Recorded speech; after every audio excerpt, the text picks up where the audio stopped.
প্রথমে শিরোনাম, তারপরে বিস্তারিত। বাংলাদেশ সীমান্ত নিয়ে বড় পদক্ষেপ বিএসএফ এর। মুসলিমদের নিরাপত্তায় হিন্দুদের থাকতে হবে, মমতার মন্তব্যের বিরুদ্ধে অভিযোগ শুভেন্দুর। সাজাপ্রাপ্ত সঞ্জয়ের সঙ্গে আইনজীবীর সাক্ষাতে বাধা, প্রশ্নের মুখে ডিজি। সিভিক ভলেন্টিয়ারদের জন্য আসছে বিরাট সুখবর। ঠাকুরের শিবিরে ধাক্কা, শিন্ডের দলে 6 সাংসদ, গোপন চালের নেপথ্যে অমিত শাহ। ফের বাংলার মুখ উজ্জ্বল করল অরিজিৎ সিং, সারা ভারতের প্রশংসা অরিজিতের। পদ্ম পুরস্কার প্রাপকদের শুভেচ্ছা জানালেন মোদি। ভারতকে অনুদান বন্ধ করল ট্রাম্প সরকার, টাকা পাবে শুধু 2 দেশ। শেষ চালটা চেলে দিল মোদি।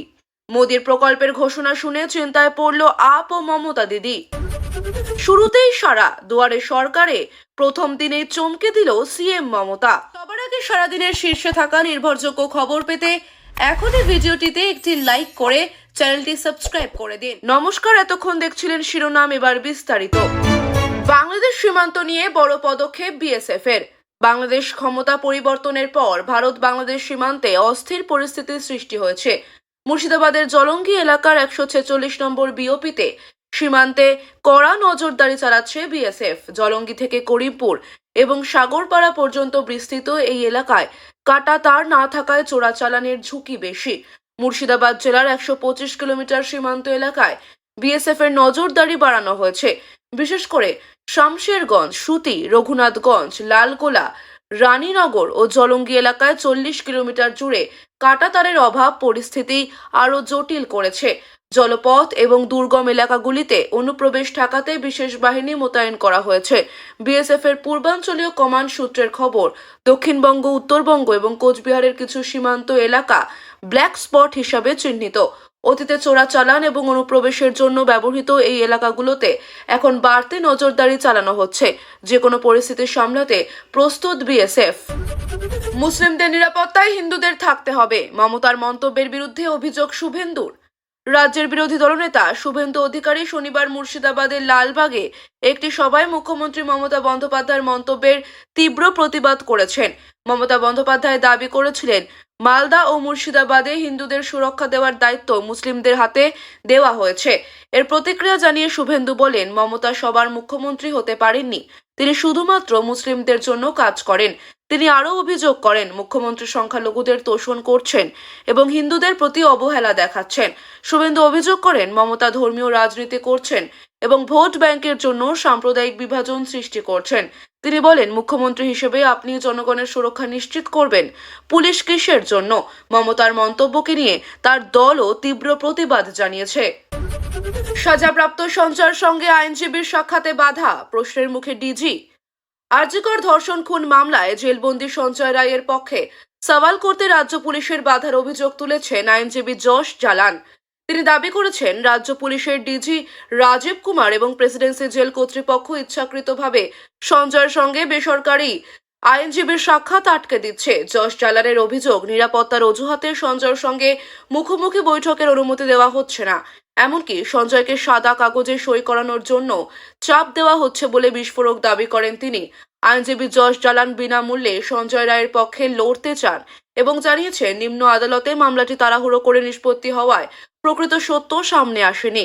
তিনি আরও জানান, সঞ্জয় লিগ্যাল এইড সার্ভিস থেকে পরিষেবা নিতে নারাজ এবং বেসরকারি আইনজীবীর মাধ্যমে ন্যায্য বিচার চায়। যশ জালান তদন্তে 3 রহস্যময় চরিত্রকে উপেক্ষা করার অভিযোগ তুলেছেন এবং সঞ্জয়কে অন্যায়ভাবে ফাঁসানোর ষড়যন্ত্র হচ্ছে বলেও মন্তব্য করেছেন। তার দাবি, হাইকোর্টের নির্দেশ অনুযায়ী কাজ করতে তিনি প্রস্তুত, তবে রাজ্য প্রশাসন ও সিবিআই সত্য উদ্ঘাটনে বাধা সৃষ্টি করছে। সোমবার শুনানিতে বিষয়টি নতুন মোড় নিতে পারে। সিভিক ভলেন্টিয়ারদের জন্য আসছে বিরাট সুখবর। আগামী ফেব্রুয়ারিতে পশ্চিমবঙ্গ বিধানসভার বাজেট অধিবেশন শুরু হতে পারে, যা মমতা সরকারের শেষ পূর্ণাঙ্গ বাজেট। সূত্রের খবর, 12 ফেব্রুয়ারি থেকে অধিবেশন শুরু হতে পারে। এবারের বাজেটে সিভিক ভলেন্টিয়ারদের বেতন বৃদ্ধির সম্ভাবনা নিয়ে আলোচনা চলছে। গত বছর বাজেটে সিভিক পুলিশ ও ভিলেজ পুলিশের জন্য বড় ঘোষণা করা হয়েছিল। এবারও তাদের বেতন কাঠামো উন্নত করতে বিশেষ পদক্ষেপ নেওয়া হতে পারে। রাজ্যের অর্থমন্ত্রী চন্দ্রিমা ভট্টাচার্য নতুন গাইডলাইন তৈরির কাজ শুরু করেছেন বলে জানা গেছে। বর্তমানে রাজ্য লক্ষাধিক সিভিক ভলেন্টিয়ার রয়েছেন যারা পুলিশের বিভিন্ন কাজে সহায়তা করেন। তাদের বেতন বৃদ্ধির পরিমাণ নিয়েও এখনো নির্দিষ্ট তথ্য না মিললেও রাজ্যের প্রশাসনিক মহলে বিষয়টি নিয়ে জোর আলোচনা চলছে। নির্বাচনের আগে এই সিদ্ধান্তে সিভিকদের মধ্যে আনন্দের সম্ভাবনা প্রবল। ঠাকরের শিবিরে ধাক্কা, শিন্ডের দলে 6 সাংসদ, গোপন চালের নেপথ্যে অমিত শাহ। শিবসেনার ভিতরে নতুন বিভেদ দেখা দিয়েছে। একনাথ শিন্ডে গোষ্ঠীতে যোগ দিতে যাচ্ছেন ঠাকরে গোষ্ঠীর 6 জন সাংসদ। এই সাংসদরা 5 জন গ্রামীণ এলাকা এবং 1 জন মুম্বাই থেকে আসবেন। আজ দল বদলের পরিকল্পনা থাকলেও আইনি কারণে তা স্থগিত করা হয়েছে। আগামীকাল কেন্দ্রীয় স্বরাষ্ট্রমন্ত্রী অমিত শাহের মহারাষ্ট্র সফরের পর চূড়ান্ত সিদ্ধান্ত নেওয়া হবে। গত 3 বছরে একনাথ শিন্ডের নেতৃত্বে শিবসেনার 2টি গোষ্ঠী তৈরি হয়েছিল, যার মধ্যে শিন্ডে গোষ্ঠী রাজ্য বিধানসভা নির্বাচনে বড় জয় লাভ করে। এখন ঠাকরে গোষ্ঠীর 6 সাংসদ শিন্ডে গোষ্ঠীতে যোগ দেওয়ার পথে। ফের বাংলার মুখ উজ্জ্বল করল অরিজিৎ সিং। সারা ভারতের প্রশংসা অরিজিতের। চলতি বছরে পদ্মশ্রী পুরস্কার পাচ্ছেন কিংবদন্তি গায়ক অরিজিৎ সিং। দীর্ঘ কয়েক দশক ধরে টলিউড ও বলিউডে অবিস্মরণীয় গানের মাধ্যমে তিনি মুগ্ধ করেছেন কোটি কোটি ভক্তকে। বাংলা এবং হিন্দি 2 ভাষাতেই তার গানগুলো জনপ্রিয়তা পেয়েছে। শুধু গানের জগতে নয়, সামাজিক কাজে তার অবদানও প্রশংসনীয়। নানা সময় তিনি মানুষের পাশে দাঁড়িয়ে সাহায্য করেছেন এবং বিভিন্ন সামাজিক উদ্যোগে অংশ নিয়েছেন। তার এই মানবিকতা ও সঙ্গীত জগতে অসামান্য অবদানের জন্য তাকে পদ্মশ্রী পুরস্কারে সম্মানিত করা হবে বলে জানানো হয়েছে। কেন্দ্রীয় সরকারের পক্ষ থেকে গায়ক অরিজিৎ সিং এর জন্য এটি একটি গুরুত্বপূর্ণ মাইল ফলক, যা তার কেরিয়ারের আরও এক নতুন অর্জন হিসেবে মনে করা হচ্ছে। পদ্ম পুরস্কার প্রাপকদের শুভেচ্ছা জানালেন মোদি। প্রকাশিত হয়েছে চলতি বছরের পদ্ম প্রাপকদের তালিকা। আর চলতি বছরে সকল পদ্ম পুরস্কার প্রাপকদের শুভেচ্ছা জানালেন প্রধানমন্ত্রী নরেন্দ্র মোদি। জানিয়েছেন, সকল পদ্ম পুরস্কার প্রাপকেরা নিজেদের অবদানের মাধ্যমে দেশকে গর্বিত করেছেন।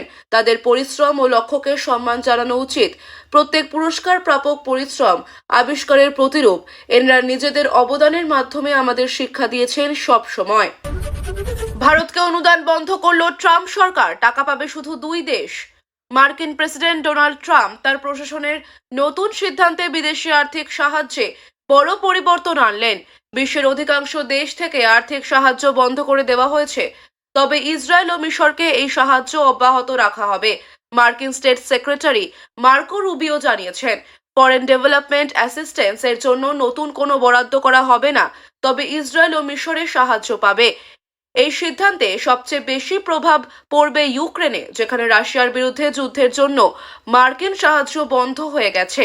এছাড়া আফ্রিকার কিছু উন্নয়নশীল দেশেও HIV প্রতিরোধে ব্যবহৃত অ্যান্টি রেট্রোভাইরাল ওষুধ কেনার জন্য আমেরিকার সাহায্যের উপর নির্ভর করা হতো, কিন্তু এই সাহায্য বন্ধ হওয়ার ফলে সেখানে স্বাস্থ্য ক্ষেত্রে বড় সংকট দেখা দিতে পারে।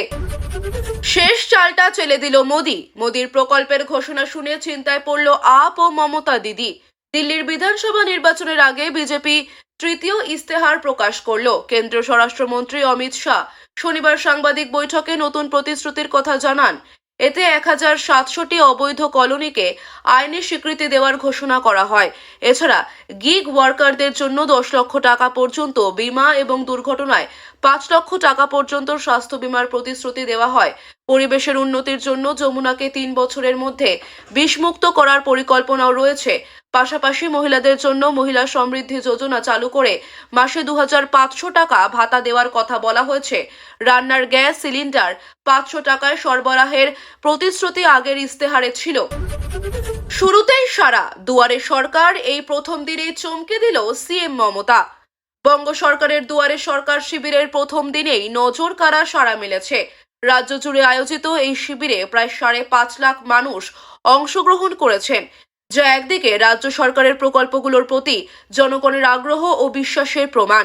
নবান্ন সূত্রে জানা গেছে, এদিন রাজ্যে 13,922টি শিবির অনুষ্ঠিত হয়, যেখানে সবচেয়ে বেশি মানুষের উপস্থিতি দেখা গেছে খাদ্যসাথী, স্বাস্থ্যসাথী, কন্যাশ্রী, রূপশ্রী প্রকল্পের নাম লেখাতে।